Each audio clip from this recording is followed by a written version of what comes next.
Hello students. हमने last lecture में पढ़ा कि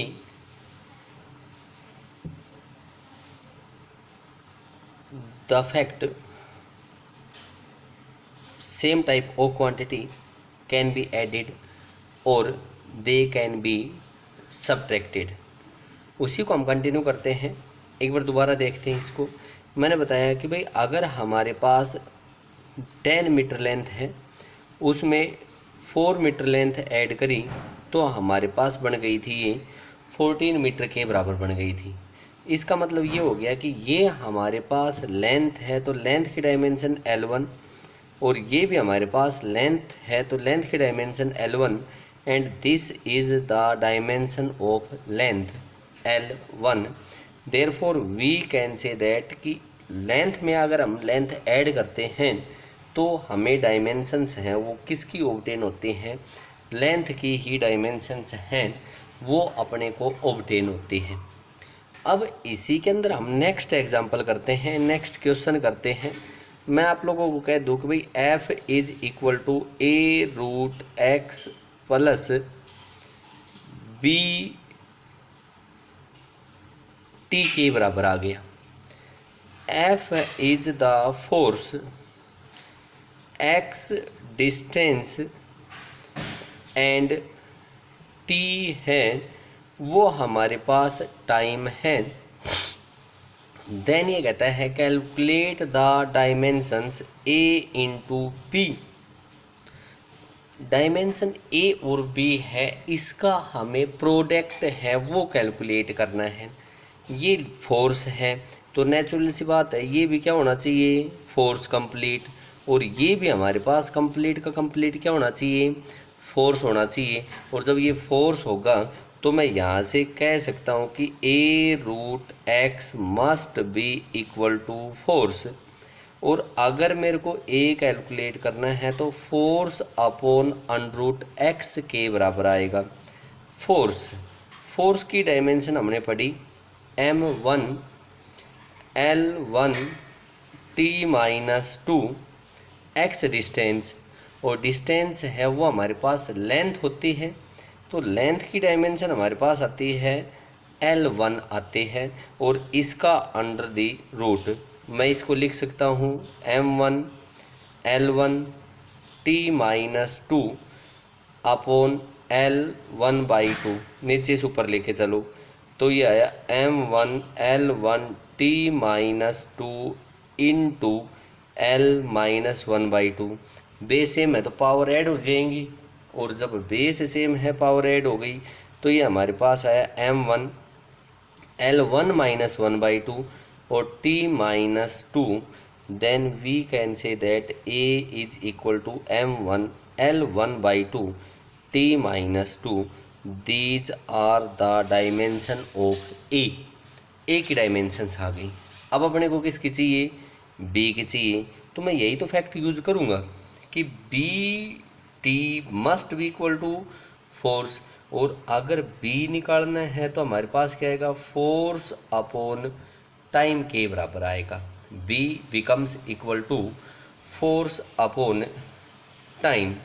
फोर्स की डायमेंशन हमारे पास आई m1 L1 T-2 upon time की T1, और नीचे से ऊपर लेके चलेंगे तो m1 L1 T-2 into T-1। Base same है, पावर ऐड करेंगे, और पावर ऐड करेंगे तो ये आ गई m1 L1 T-3 के बराबर आ गया। This is the dimension of b। a की डायमेंशन आ गई, और हमारे पास किसकी डायमेंशन आ गई, b की डायमेंशन आ गई। अब अपने को क्या कैलकुलेट करना है, a मल्टीप्लाई बाई b। यहीं पे मैं सोल्व करता हूँ, a multiply by b। a की डायमेंशन लिखी मैंने m1 L1/2 T-2, b की डायमेंशन मैंने लिखी m1 L1 T-3। और देखो यहाँ पे बेस सेम है तो पावर ऐड कर दो, m1 और m1, बोलो हमारे पास कितनी आ गई, m2 के बराबर आ गई। L1/2 और L1 1 + 1/2 L3/2 और T-2 T-3 ये आई हमारे पास T-5 के बराबर आ गई। Therefore A multiply B is equal to M2 L3/2 T-5 के बराबर आ गई। This is the dimension of A into B। कोई डाउट? नेक्स्ट क्वेश्चन आता है। नेक्स्ट क्वेश्चन हमारे पास आता है कि अगर मैं आपसे यूँ कह दूँ भाई हमें डायमेंशन है वो कैलकुलेट करनी है, और वो हमें डायमेंशन कैलकुलेट करनी है C/A into B in the relation y is equal to A cos omega t plus BT minus C√T के बराबर है। वेयर y है वो हमारे पास डिस्प्लेसमेंट है, डिस्प्लेसमेंट t बताया है वो हमारे पास टाइम बताया है, ओमेगा है वो हमारे पास एंगुलर वेलोसिटी बताया है। तब ये कहता है कि हमें डायमेंशन है वो कैलकुलेट करनी है C/A मल्टीप्लाई बाई B। अब देखो यहाँ पे भाई ये कोस ऑफ ओमेगा टी हमने पढ़ा था कि एंगल या ट्रिग्नोमेट्रिक रेशियो है वो डायमेंशनलेस होता है, एंगल भी डायमेंशनलेस होता है। तो एक बार इसको देखते हैं एंगल डायमेंशनलेस है या नहीं। ओमेगा टी, और जैसे ही ओमेगा टी हमारे पास एंगल है तो हमने बताया कि भाई ये भी क्या होना चाहिए आपके पास डायमेंशनलेस होना चाहिए।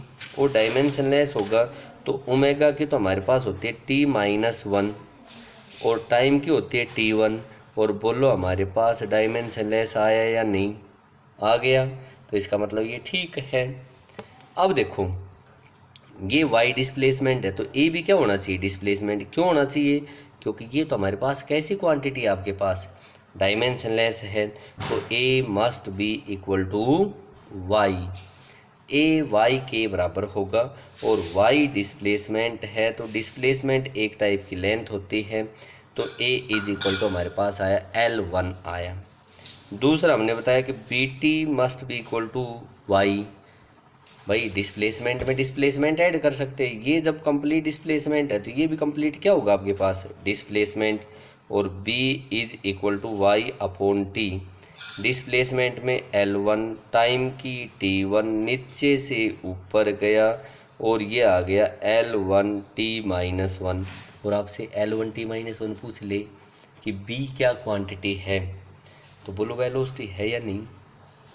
वेलोसिटी गुणा में time, that is known as the displacement. बोलो डिस्प्लेसमेंट क्या है या नहीं? और C√T must be equal to y, और C की डायमेंशन चाहिए तो y/√T के बराबर होगा। y डिस्प्लेसमेंट L1, टाइम की हमने कह दी T1 और सारे की पावर 1/2। तो C is equal to L1T-1/2। C की डायमेंशन आ गई, A की डायमेंशन आ गई, B की डायमेंशन आ गई। इस रिलेशन में पुट करो। C की डायमेंशन में लिखी C/A इंटू B चाहिए। C की डायमेंशन लिखी L1T-1/2 अपॉन A की डायमेंशन आई L1 और B की डायमेंशन आई है वो आई L1T-1 और C/A into B is equal to L1T-1/2। Base से में पावर ऐड कर लो, L2T-1 नीचे से ऊपर लिया हो तो ये आई L1T-1/2 into L-2T1। Again base से मत पावर जोड़ो, L1-2 L-1 T1-1/2 T की आई 1/2 के बराबर आई। Therefore C/A into B is equal to L-1 T1/2 के बराबर होगा। This is the dimension of C upon A into B के बराबर आया। तो ये इस टाइप के अंदर हमारे पास ऐसे ऐसे ही क्वेश्चन है कि सेम टाइप की क्वांटिटी है वो सेम टाइप में हम ऐड कर सकते हैं और सेम को हम सेम में से क्या कर सकते हैं, सबट्रैक्ट कर सकते हैं इस फैक्ट का यूज़ करके, और हमने डायमेंशंस हैं वो कैलकुलेट करी। अगर मैं आप लोगों को यूँ कह दूँ भाई कोई हमारे पास इस टाइप का रिलेशन दे दे, किस टाइप का रिलेशन दे दें कि भाई जैसे यूँ कह दे कि भाई y is equal to Y बराबर A T plus B X का square plus C T. Y तो ये कह दे कि भाई डिस्प्लेसमेंट है, टी कह दे आपके पास टेंशन है, एक्स डिस्टेंस कह दें, और टी है उसको क्या नाम दे दे, ये टाइम का नाम दे दें। तब ये कहता है कि हमें डायमेंशन कैलकुलेट करनी है ए बी एंड सी, इनकी हमें डायमेंशंस हैं वो कैलकुलेट करनी है। अब देखो इसमें क्या फैक्ट यूज करेंगे भाई। सबसे पहले तो देखो डिस्प्लेसमेंट तो लेंथ होती है तो इसकी डायमेंशन आ गई L1, डिस्टेंस भी लेंथ होती है तो इसकी भी कितनी आई हमारे पास L1, टाइम की T1। बट ये बताया टेंशन, वो टेंशन की डायमेंशन क्या आई थी, फोर्स वाली आई थी, और फोर्स की कितनी होती है M1 L1 T माइनस 2 के बराबर आई थी। करो इसको, देखो ये डिस्प्लेसमेंट है तो ये पूरी टर्म भी क्या होनी चाहिए, डिस्प्लेसमेंट। तो A T is equal to displacement और A is equal to Y upon tension. Displacement की तो आई आपके पास L1 और टेंशन कितनी आई M1 L1 T minus 2 L1 नीचे से ऊपर ले आओ M माइनस 1 L माइनस 1 और T2 बेस से मैं पावर ऐड करूँ M minus 1 L1 minus 1 0 L0 और T कितना आएगा आपके पास 2 के बराबर आएगा। ये तो डायमेंशन आ गया आपके पास, A की डायमेंशन आ गई। बी एक्स स्क्वेयर ये भी किसके बराबर होगा, डिस्प्लेसमेंट के बराबर होगा। This must be equal to displacement y, और b की डायमेंशन चाहिए तो y upon x square. Displacement के ऊपर तो आई L1, नीचे x डिस्टेंस है L1, इसकी 2 L1 into L2 with negative sign, नीचे से ऊपर लेके आया हूँ, और ये हमारे पास कितना आएगा L माइनस 1। देयरफॉर B की डायमेंशन हमारे पास आ गई, और वो क्या आ गया हमारे पास L माइनस 1 के बराबर आ गई। आगे देखो C T is equal to displacement, और C is equal to displacement upon time. Displacement की डायमेंशन L1 और टाइम की डायमेंशन T1, नीचे से ऊपर लेके आओ तो C is equal to L1 T minus 1 के बराबर होगा। This is the dimension of A B and C। A B C के हमारे पास डायमेंशंस आ गई। बोलो इसमें कोई डाउट है तो, आप जब तक नहीं कहोगे तब तक मैं कंटिन्यू रहूँगा। देखो इसमें फिर भी कोई डाउट रह गया हो तो भी पूछ सकते हो। देखो नेक्स्ट एग्जांपल करते हैं। नेक्स्ट एग्जांपल के अंदर हमारे पास ऐसा एग्जांपल करते हैं कि हमारे पास ये दे रखा है f बराबर a अपॉन अंडरूट x, ये एग्जांपल दे दिया। f equals to a upon under root x plus B X plus C T square. Then find the dimension of a into B upon C, a into B upon C. इसकी dimensions हैं वो अपने को calculate करनी है। अभी तक हम इसमें किया है कि डायमेंशन हमने कैलकुलेट करी थी ए बी सी की। इसमें देखो जहाँ पे इसने बताया कि एफ है, ये बता दिया फोर्स बताया, एक्स बताया वो डिस्टेंस बताई, और जो टी बताया है वो इसने बता दिया टाइम। देन ये कहता है कि हमें dimension A cross B upon C, that is A into B upon C की डायमेंशन चाहिए। भाई ये टर्म क्या है आपके पास, फोर्स, तो ये पूरी टर्म भी क्या होनी चाहिए, फोर्स। तो मैं यहाँ से लिख दिया A upon under root X is equal to force, और A is equal to force into under root X. Force की डायमेंशन आई m1 l1 t minus two, X distance की आई l1। इसको मैं यूँ लिख सकता हूँ m1 l1 t minus to l1 by two के बराबर होगा। बेस सेम है तो पावर ऐड कर दो, m1 l3 by two t minus to.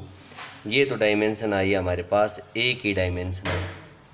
आगे अपने को किसकी निकालनी है, बी की। B X is equal to force, और B is equal to force upon X. X distance, force की dimension m1 l1 t minus two upon l1, और मैं यहाँ से कह सकता हूँ m1 l1 t minus two into l minus one. Base same होगा, पावर ऐड कर दें, m1 t माइनस टू के बराबर आई। और मैं तुम्हारे से पूछूं कि m1 t माइनस टू किसकी डायमेंशन है, सरफेस टेंशन की, तो ये तो हम इसमें पूछ भी सकते हैं कि किसकी डायमेंशन है। उसके बाद देखो C T square is equal to F, और C is equal to F upon T two, और ये आया m1 l1 t minus two upon T two. नीचे से ऊपर लेके आओ, m1 l1 t minus two into T minus two, और बेस सेम होगा तो पावर क्या कर देंगे हम, add, m1 l1 t minus four आएगा। तो ये हमारे पास डायमेंशन आई है, सी की डायमेंशन आ गई। अपने को कैलकुलेट क्या करना है, ए इंटू बी अपॉन सी। ए इंटू बी अपॉन सी हमें कैलकुलेट करना है। मैं यहीं पे लिखता हूँ, पहले लिखता हूँ ए की डायमेंशन। ए की डायमेंशन है m1 l3 by two t minus two into B की डायमेंशन लिखता हूँ। बी की डायमेंशन ये दिया हमारे पास m1 t minus two upon C की डायमेंशन लिखते हैं m1 l1 t minus four. ऊपर बेस सेम है तो पावर ऐड कर लो, m2 l3 बाई टू, और माइनस टू में माइनस टू जोड़ो तो t minus four upon m1 l1 t minus four. नीचे से ऊपर ले आई, नेगेटिव में हो जाएगा तो 2 माइनस 1 1 आंसर हमारे पास आएगा। ये आया हमारे पास। इससे नेक्स्ट स्टेप में मैं लिख रहा हूँ m1 l1 बाई टू और t 0। भाई इसमें मैंने डायरेक्ट स्टेप लिखा है, नीचे से ऊपर लेके जाएंगे, नीचे से ऊपर लेके जाएंगे तो माइनस का 1 होगा, और 2 में माइनस 1 जोड़ो तो 1, और 3/2 में माइनस 1 करो 1/2, और -4 में +4 ऐड कर दो, नीचे से ऊपर जाते प्लस का हो जाएगा। तो हम कहेंगे कि हमारे पास किसके बराबर आ गया, t0 के बराबर आ गया।